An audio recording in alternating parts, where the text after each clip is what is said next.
സ്വാഗതം. ഫെബ്രുവരി 8 മുതൽ 14 വരെയുള്ള 27 നക്ഷത്രക്കാരുടെ വാരഫലം. മേടക്കൂറ്.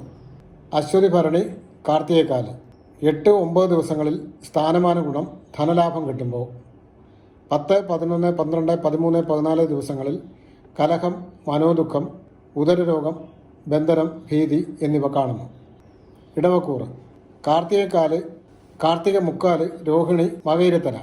8, 9, 10, 11, 12 തീയതികളിൽ സുഖം, ധനലാഭം, രോഗശമനം, ശത്രുനാശം, സ്ഥാനഗുണം എന്നിവ ഫലമായി വരുമ്പോൾ 13, 14 തീയതികളിൽ കലഹവും മനോദുഃഖവുമായിരിക്കും. മിഥുനക്കൂറ്.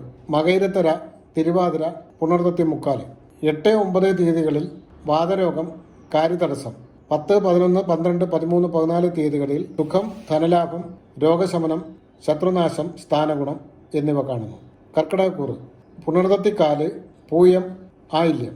8, 9, 10, 11 തീയതികളിൽ സുഖഹാനി, വാതരോഗം, മനോദുഃഖം എന്നിവ കാണുമ്പോൾ 12, 13, 14 തീയതികളിൽ സുഖം, ലാഭം, രോഗശമനം, ധനലബ്ധി എന്നിവ കാണുന്നു.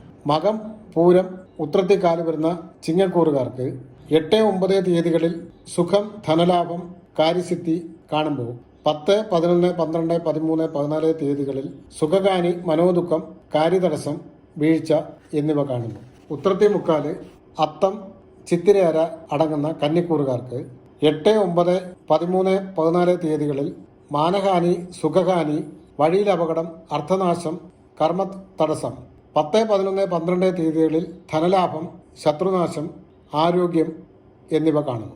ചിത്തിരയര, ചോതി, വിശാഖത്തി മുക്കാല് വരുന്ന തുലാക്കൂറുകാർക്ക് 8, 9, 13, 14 തീയതികളിൽ ധനലാഭം, ശരീരസൗഖ്യം, കാര്യസിദ്ധി, ഭോജനസുഖം, വസ്ത്രലാഭം എന്നിവ കാണുമ്പോൾ 10, 11, 12 തീയതികളിൽ കർമ്മതടസ്സം, മാനഹാനി, അർത്ഥനാശം എന്നിവ കാണുന്നു.